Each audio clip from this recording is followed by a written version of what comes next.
সেদ্ধ আটার রুটি কিন্তু সবসময় খেতে ভালো লাগে না। তো সকালে কিংবা রাতের নাস্তায় এরকম মজাদার পরোটা কিন্তু আপনারা চাইলেই তৈরি করে নিতে পারেন। তো আজকে ঝটপট একটা রেসিপি দিতে যাচ্ছি। আশা করছি আপনাদের কাছে খুবই ভালো লাগবে আর উপকারেও আসবে। তো ১ম এ এখানে আমি বেশ কিছু পরিমাণ আটা নিয়ে নিয়েছি, দিয়ে দিয়েছি স্বাদ অনুযায়ী লবণ। এখন একেবারে হাত দিয়ে আঙ্গুল দিয়ে ধরা যায় এরকম কুসুম গরম পানি আমি দিয়ে দিচ্ছি। অবশ্যই কুসুম গরম পানি নিবেন। একেবারে ফুটন্ত গরম পানি কিন্তু নেওয়া যাবে না। এখন অল্প, অল্প করে পানিটা আমি দিয়ে দিচ্ছি আর একটা চামচের সাহায্যে মিলিয়ে নিচ্ছি।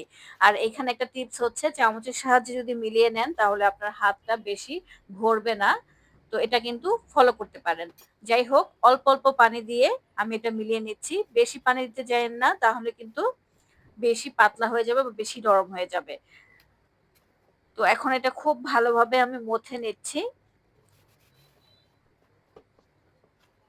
তো একটু সময় নিয়ে এটা আমি মথে নিয়েছি। দেখতেই পাচ্ছেন। এখন এটা আমি ০.৫ ঘন্টার জন্য একটা সাইডে রেস্টে রেখে দিচ্ছি। ফিরে এলাম ০.৫ ঘন্টা পর। এখন কিন্তু অনেকটা সফট হয়ে গেছে। এই সময়টা অবশ্যই দিবেন আপনারা। এখন আমি লেচি কেটে নিচ্ছি। তো টোটাল কয়েকটা রুটি হয়েছে, প্রায় ৬ টা রুটি হয়েছে। এখন আমি এক, এক করে রুটিটা বেলে নিব।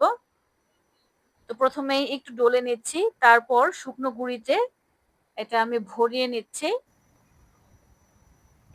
এখন একটা গোল রুটি বানিয়ে নিচ্ছি। তো এই গোল রুটিটা আপনারা যতটা সম্ভব যেন পাতলা হয় ওইভাবে বানিয়ে নেবেন। দেখতেই পাচ্ছেন আমি আলতো হাতে রুটিটা বেলে নিচ্ছি।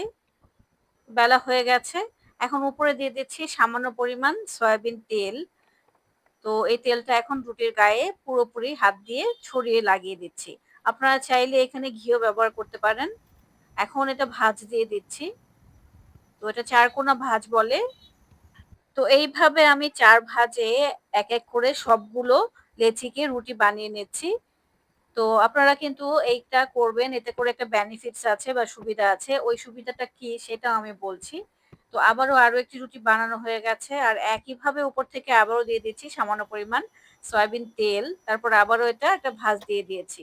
তো এভাবে করে সবগুলো আমি ভাঁজ দিয়ে দিয়েছি দেখতেই পাচ্ছেন। তো এভাবে রাখার পর আপনারা চাইলে এটা নরমালি ফ্রিজে রেখে ২ দিন রেখে খেতে পারবেন। আর জাস্ট বানানোর আগে এভাবে ডলে তারপর বানিয়ে নেবেন। আর মুহূর্তের মধ্যেই কিন্তু এটা বানানো হয়ে যায়। আর এভাবে চারকোনা রুটি বানাতে কিন্তু খুবই ভালো লাগে যখন আমি একসাথে এভাবে রেখে দেই একটা সাইডে। খুব দ্রুত কিন্তু রুটিটা বানানো হয়ে যায়। তো এক, এক করে আমি সবগুলো রুটি বানিয়ে নিচ্ছি। আসলে আমি আজকে ৩ টা রুটি ছেঁকবো বা ভাজবো। বাকিগুলো আমি নরমাল ফ্রিজে একটা এয়ারটাইট বক্সে রেখে দিয়েছি। তো ১ম এ এপিঠ-ওপিঠ করে ভেজে নিয়েছি মিডিয়াম টু লো আঁচে। আর আমি রুটিটা ঘি দিয়ে ভাজবো। তো এরকম ২ পাশ হালকা কালার চলে আসার পর আপনি ঘি অথবা তেলটা দেবেন।